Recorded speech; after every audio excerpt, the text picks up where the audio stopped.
Ketakwaan itu menjalankan perintah Allah. Dalam Al-Quran itu banyak ya ayat-ayat yang menerangkan ati Allah wa Rasul, taat pada Allah dan Rasul. Taat pada Allah itu menjalankan isi Al-Quran, taat pada Rasul menjalankan isi hadis. Sehingga Rasul itu diibaratkan Al-Quran berjalan. Karena akhlak beliau itu ya memang berdasarkan apa yang ada dalam Quran. Kelemah lembutannya jelas disuruh oleh Allah Ta'ala untuk lemah lembut. Memaafkan jelas, ketika disakiti oleh orang kafir Quraisy dia memaafkan dan mendoakan agar dapat hidayah. Nah, itulah sifat-sifat Rasul yang harus kita contoh. Jadi selama ini kan ada orang beranggapan kalau sholatnya baik ya nanti ikut baik semua, meskipun ada ujub ya terus katut ikut baik karena baik.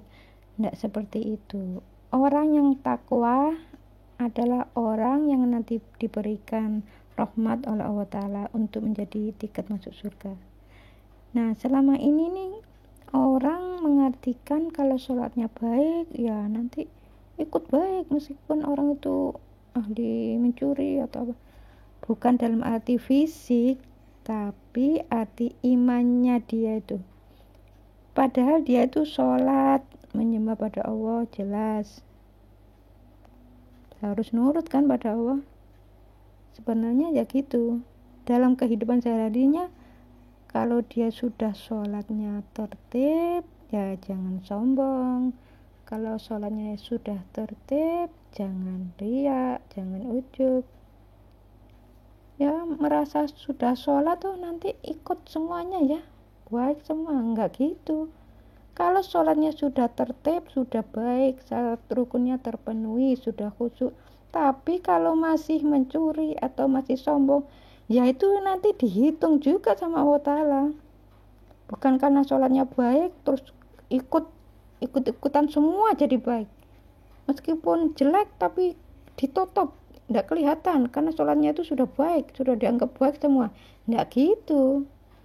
Mengartikannya tuh enggak gitu, ya tetap dinilai oleh Allah Ta'ala. Biasanya orang itu kalau sholatnya sudah bisa mencegah dari kemungkaran, itu insya Allah sholatnya sudah benar, syarat rukunnya terpenuhi, khusyuk, ikhlas. Karena apa? Karena sholat yang benar itu akan mendapatkan nur dari Allah. Nur itulah yang mencegah seseorang itu melakukan kejahatan. Mau ujub gak jadi, direm. Oh iya, saya sudah sholat. Allah kan melarang, gak boleh sombong, gak boleh menghina, direm. Mau marah, direm. Memang kalau belajar takwa itu sulit ya, sulit. Ya bagaimana gak sulit? Mau marah, gak boleh marah, direm. Kan sulit. Kalau ada orang marah, langsung balas marah, kan enak, gampang. Tapi ini ada orang marah gak mau balas, direm. Enggak, saya enggak boleh marah, Allah melarang. Astagfirullah, baca istighfar. Kan sulit. Tapi kalau kita ini belajar takwa, ya lama kelamaan ya insya Allah hidayah itu akan terus menerus diberikan. Akhirnya ya terbiasa. Kalau ada orang marah, dia tidak akan membalas, malah baca istighfar, mohon ampun, bahkan memohonkan ampun orang tersebut agar diampuni oleh Allah. Jadi Allah itu perintah kalau ada orang menghina kita, Allah perintah memaafkan dia, maafkanlah dia dan lapangkanlah dadamu. Begitu firman Allah. Jadi Allah tidak perintah membalas, tapi perintah memaafkan. Ini dari Ibu Mary Anggriana yang menanyakan tentang ibunya. Hampir setiap hari ibunya tuh marah-marah. Mulai dia tuh kecil sampai sekarang pun masih sering marah-marah. Apakah saya harus menasehatinya? Iya.